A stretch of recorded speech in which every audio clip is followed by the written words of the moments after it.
So let's jump into it.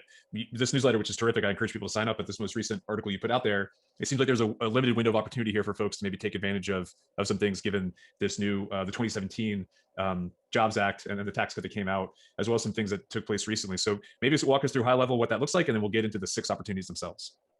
Sure. Yeah. So everyone's familiar, of course, with the TCJA 2017. Now it sunsets in 2025, unless things change pretty quickly, which everyone prognosticates about when that'll happen. But we look at history, and historically, even though it may not feel like it, we are at a pretty low point from an income tax standpoint. For the first time in history, unearned income tax is higher than earned income tax. So the current tax law, it may be in our lifetime some of the lowest rates that we see from an income standpoint.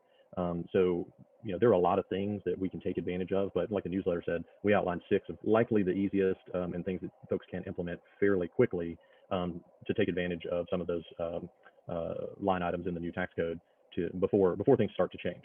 Yeah, absolutely. And I like having long duration thematic conversations, but at the same time, actionable advice that people can take in the next 30 days, I think is something that is hard to find. So let's get right into it. What's the first opportunity that you see out there? Yeah, so a lot of folks don't know about this. It's an old accounting trick, but you can actually take the standard deduction doubled, of course.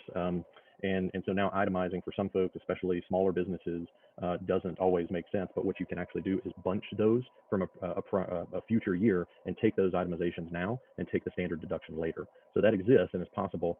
For example, in this outline in the newsletter, you could do, if property taxes in 2022 are assessed in 2021, you can actually pay them in 2021 and take that deduction in 2021.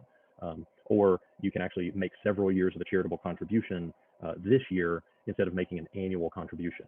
So that's how that first one would work.